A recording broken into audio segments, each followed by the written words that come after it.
Welcome to Her Fabulous Financial Future, a podcast by Women's Wealth. Here at Women's Wealth, we want to be your best financial friend, your BFF on money matters.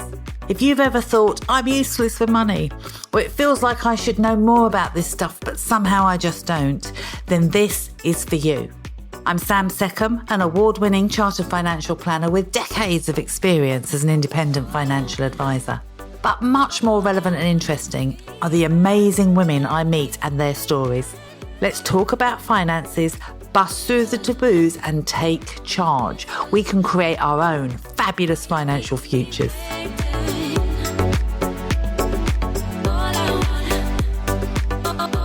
Good morning, Fernanda. Thank you so much for joining me. You're a Brazilian lady in your 30s living and working in London for the last 9 years, an expensive city to be living in, and navigating a career, relationships, home ownership, managing a lifestyle which you've come to enjoy and would rather not have to compromise on. You felt that it was time to consider what was best for you, organise yourself and create resources for later out of what you consider to be spare at the moment. And there's a risk that the spare gets used for things that you didn't intend it to get used for if you don't make some commitments around it. So you were very keen to talk about those sort of things. And with your cockapoos, and a natural progression might lead to children maybe. Since you never know what's in the future. So there's all these planning needs like bubbling around you and lots to talk about. So that's how we met you. That's what you came to us to talk about. And I'm really keen to find out from you whether life still looks like that and whether meeting Women's Wealth has helped you at all to kind of clarify any of the finances around it. Yeah, perfect. Thanks for having me, Samantha. Yeah, keen to get started. Yeah, I mean, I'm keen to chat to you because I've been working with you for a while now, haven't we? You've been with us over a year. Correct. So, yeah. Yeah. So how's it going? It's going well. It has been quite interesting in the past few months. I think as a result of a lot of the planning that we did, financial planning that we did, some of the things have evolved, right? There was a lot to plan for when we started talking. There was like potentially purchasing a house and planning for a renovation and planning on how to have some time off work, thinking about early retirement, having enough spending money, having enough money put aside for all of these things. There's just general investing, tax planning. So a lot of decisions that had to be made. And I don't know if I had the tools or the knowledge to be able to make a lot of those decisions myself. That's how we eventually met, right? With all of those questions happening. How things have evolved ever since is that the house that we were planning on buying has materialized. We have a new house. We have started some of the renovation project. I think that the idea of having some time off work has been thrown out of the window at the moment, given how expensive everything is in terms of renovation. And yeah, I just need to keep on working to pay for that. We were having a chat about that, weren't we? Because, you know, all the budgeting that you did just changed because supplies became more expensive, labour shortages made the price of labour go up. And you're thinking, well, this just ballooning costs. So how have you gone about fixing that? Doing a lot of the work ourselves. I think that the other thing you didn't mention is like, it's cost of labor, it's cost of material, but also in my mind, I thought, we'll do like a touch-up job here and there. Turns out that when we're actually living in the house, we're like, right, let's rip this whole thing apart and do the whole thing new, right? Because we want to put our own mark. So we decided we cannot live in a house that looks like the previous people that lived here. And we're going to redo the whole thing. So we went from like a small job to a big job. And every time that we quote something to be done, it turns out that it's a lot of money. And then we just go through the process of like, okay, can we learn how to do that? And we both, me and my partner, we have full-time jobs, right? So we have to spend a lot of time watching videos, learning how to do things, making mistakes, having to redo things. And that takes a tremendous amount of time as well. We did not plan for any of this time that we would spend on the weekends doing all this work. It has been really good and really fun. I say this now. Next Saturday, when I'm doing something else, I will not be saying that. And you said it's not there might be some savings financially by committing yourself to this, and it might be character building, but you also said that emotionally and physically it's draining. So there's it is. expense. It makes you really, really appreciate the value of labor, right? It makes you appreciate the trade and the skill and the knowledge that goes into it. It makes you appreciate how hard it is to make something out of materials, right? It's very difficult to make it look good, and I am slightly perfectionist, and I want things to look pristine. and we got some friends that offered to help, right, for free to paint a room, and I was like, oh yeah, that's great, right? We'll get some help. But it doesn't look pristine. And then I just had to redo all the work, which was not great. But yeah. And then you risk the friendships as well, don't you? So yeah. Okay. So you're that's just one of the challenges that you're facing. And how the finances have moved around the original idea, and like building in some flexibility and some the ability to like just flex what you're doing and when you're doing it with a financial plan is always really important, and that's one of the things that we did kind of build into it. But some of the much bigger things that are changing, the economy, the cost of living, they're putting real pressure on some of the original planning that we did with people. So what sources of information were available for you to compare when you decided to appoint a financial advisor, and how did Women's Wealth compare to the others? Yeah, I think that it was I think the amount of information is quite overwhelming, right? You can go to all the free sources that you get. I think the biggest issue that I had with that is that I don't know what's legit and what's not legit, and how do I source through the right information for me and for my needs. And even if I have the right information, how do I make the right decisions at that point? We have available at my work through the benefits package, like access to a financial advisor. I just found that their approach was just not personalized enough. It was standard benefits package for work, and I was not particularly comfortable or happy with the options I was given. And then you have, I think what was available to me is like friends, family, people that I know around me that could give some advice potentially, but then I'm just not 100% comfortable discussing finances into so much detail in depth with friends and family, and talking about long-term planning. Do I want to have a family? Do I not? Well, some people don't need to be part of that decision making. And I think that having a financial advisor who is also unbiased in all of that was really helpful for me to filter through the noise and actually focus on the information that was relevant to me, my goals, my planning, and what I had available and what I wanted to do with it. Okay, so it's just the whole personalized service rather than feeling you're just part of a kind of a system that's not really designed to look at your needs specifically. Yeah, and I think that the one thing that I had as an experience is that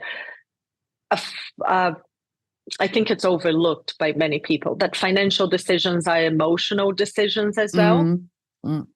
And I did not enjoy the emotional or lack of emotional approach from some of the individuals that I talked about with before, because it was simply like, no, but this decision makes sense. It's like this investment, this percentage. And I'm like, my brain does not work that way. Like, maybe should, but it doesn't, And, we all know that money is ostensibly a fungible tool that we're supposed to exchange for other stuff we want. But actually, we all associate money with all sorts of other things in our life. It has meaning and connotation, which normally dates right back to our childhood. So that all has to be like taken into consideration, doesn't it, when you're thinking about how you're going to use it. And I'm a very, very secure person. Like I'm very risk averse, and I don't want to take risk. And I think that a lot of the investment advice that is out there is like, take risk. And I'm like, no, definitely not. I'm holding on to what I have. I worked really hard for it. We actually did some coaching with you, didn't we, about risk and reward to help you kind of navigate your decisions around that, because I think we associate the word risk, especially women, with danger and loss. So I find that we're not generally risk averse per se, we're risk aware. And we need to understand what we're getting involved in, especially the maximum downside, before we're willing to kind of make a commitment and say, yep, I feel comfortable with that. That's acceptable to me. Do you remember that, going through that with us and choosing your risk profile? Yeah, I do. And I'll tell you now, it's like, it's still something that it took me, and it still takes a little bit of like trust, that I'm like, if I were to tell you that, am I 100% comfortable with it? Possibly still, like, there's a part of me that is like, no, but there's trust in the process as well. There's the work we did, there's the conversations we had, there was a deep understanding of what my needs were, what my profile was, and I think we managed to find a good balance. And I also understand that my approach, even though it's the one that makes me comfortable, is not necessarily the best one. So there has to be that trust on my side to be able to take that plunge as well. Yeah. Because you mentioned that it was hard for you to work out who was legitimate in the financial advice space and who to use. How did you do that in the end with us? Do you remember? I remember I had a conversation with you, and that filled me with a lot of trust based on the process that you proposed and the care.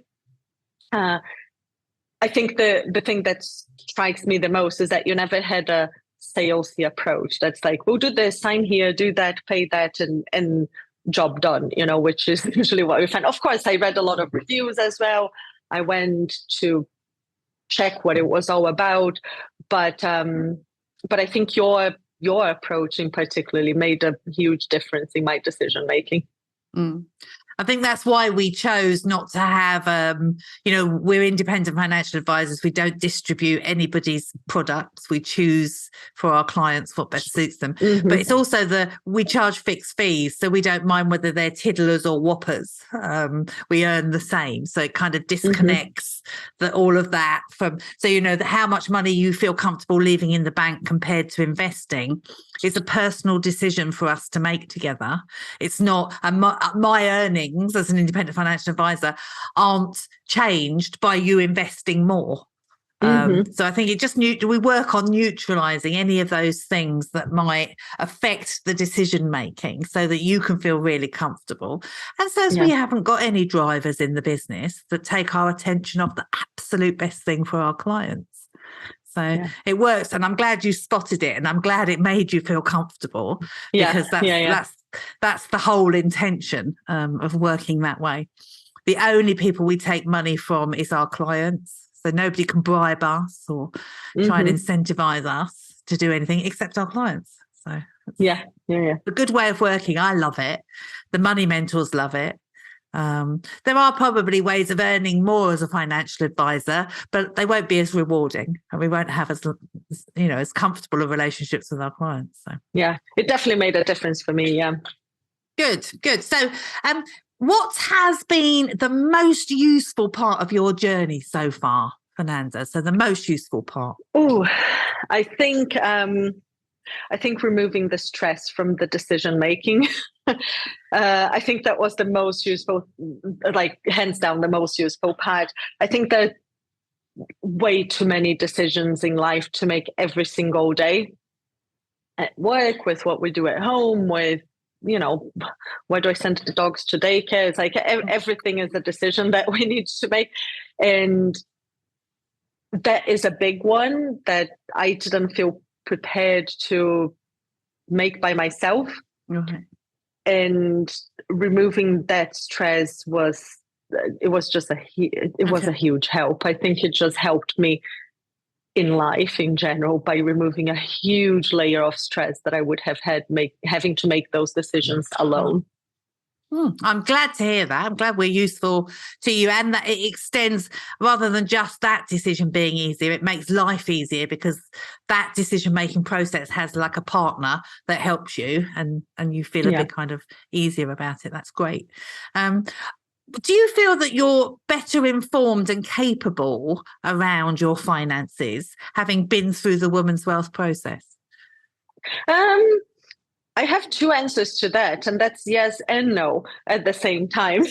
I think yes, because when you start in the process, it's that typical thing that you don't know what you don't know, right? And I certainly learned a lot in the process and in the very beginning. But then you also learn all the other things that you don't know about it. And then I have a lot more awareness of things I don't know. And at the moment, part of me just chooses to zone those out. And I'm like, I'm not going to focus on those now because it's not a problem. I don't need to worry about it just yet or think about it, so I just leave those out. But yes, I feel more knowledgeable in comparison to when I started. But I know that there's a lot more that I should probably learn and get informed about, and just use that knowledge to my advantage. And I don't think I'm there yet, to be honest. Right. Okay, so it's it's opened your eyes to a whole lot more that you need to be comfortable with and level up on. Yeah. And I think we know that. I think we do know that, as when we introduce women to the world of finance and we talk to them about their personal circumstances, and then we start talking to them about the decisions that got to be made and the dynamics around the economy, the tax system, law, let alone what we changes in our own lives on a year-to-year basis. You start to realise that this is actually a very dynamic thing you're managing. Yeah. And right now, I'll be honest, with all the renovation going on, it's the type of thing that I'm like, I need to choose tiles. I cannot focus on anything else. And that's what, and then I'm forgetting about all the other things that I have, and like everything else that's not like tiles, and what goes in the kitchen, and how do I redo the floors type of thing. I don't know. It's not part of my decision making now. Yeah. I mean, again, one of the advantages, I hope, of using us as your independent, but we like to be considered your best financial friend. And we would let you know if there was something that needed your attention, like urgently, deadline will be missed, we can't ignore this. We would just be like waving a red flag and emailing you and phoning you until we got your attention. But to be honest, most of the time you asked us to set things up so that they roll along, and that you don't have to be worrying about them on a day-to-day basis. That's the part I mentioned, like it removes the stress, right? It's like I can just like tick along with the other decisions I need to make in life. And this one, I know that it's taken care of. Yeah. And we've got oversight of it, and we've got your interests, at our heart. So like, we'll keep an eye on it and let you know when something needs to be done. The Chancellor did make some changes recently, and we're going to have to be talking about those when we talk to you at your next review. But there's nothing that needs to be done today. So we haven't highlighted it to you yet. And we do have scheduled meetings to bring your finances onto the table and make sure everything's working okay. So I have questions about the Chancellor's announcement. So I already wrote down a list of questions. Okay, so we'll be covering those in our next meeting for sure. Yes. Looking back on your journey with us at Women's Wealth, what's been the toughest part of it in your, what was the hardest thing to tackle, or the most challenging part of the journey? I think getting started was the hardest thing. I personally didn't know where to start from. What do I do? Is this the right thing? Is this the type of service I need? Am I overthinking it? So I think taking that first step and the commitment was the hardest thing. But after that, everything just flowed very smoothly, and thankfully it was what I needed, right? So that's why getting started was hard, because I was very unsure about, is this really what I need? But once we started, it was like, oh, okay, yeah, I think it was. And I just had to take this first step, and then I could relax ever since. I think it's something that we often find is that people, it's what you said before, you don't know what you don't know. And it's, is this for me? Do I have enough money to warrant a financial advisor? It feels like I need someone to help me with this, but am I the right type of person? What sort of service do I need? All of those questions are very, very popular in terms of when we first meet ladies. And I'm glad that Women's Wealth has worked out to be useful to you. Very much. It's been really good. Well, thank you for spending the time talking to me about it. Is there anything that you think you would like to add or tell other ladies that might be thinking about getting financial advice that might be useful for them to know? I would tell them to start the conversation and start thinking about it as early as they can. Not necessarily to commit and start doing, but get as much information as early as you can. I think that too many people postpone it, like I did, even like postpone it for some time because you're not sure if it's for you. But once you start getting the information, there's the steps that you can take independently, even before you involve a financial advisor, but start getting the information as early as you can, because it will make a difference. So start leveling up. Don't be scared and bury your head in the sand. I couldn't agree more. I think inaction is equally as risky and dangerous as starting to get some information and make some decisions. So I would agree with you. Thank you for sharing that with us. Fernanda, it's been an absolute pleasure talking to you about this. And I'm sure I'll be chatting to you again shortly about what the Chancellor's changed in our planning. But for this podcast, I'm very grateful that you shared your experience. And I'm wishing you a good day, because I know that you're exhausted having spent a weekend decorating. Thank you so much. I hope you get through it okay. Thank you so much, Samantha. And thanks for having me again. Thank you for listening, and I hope you found it useful. Let us know what you thought by leaving us a review, and give us any hints or tips on subjects that you would really benefit from if we covered them in future episodes. We want to be useful. Women's Wealth are independent financial advisors, and we're authorised and regulated by the Financial Conduct Authority. But the information presented here is not intended to be personal advice for you. So what might be good for somebody else might not be right for you. If you want to talk to us about your personal needs, then feel free to jump on a free Zoom call by visiting Women's Wealth, that's womans-wealth.co.uk.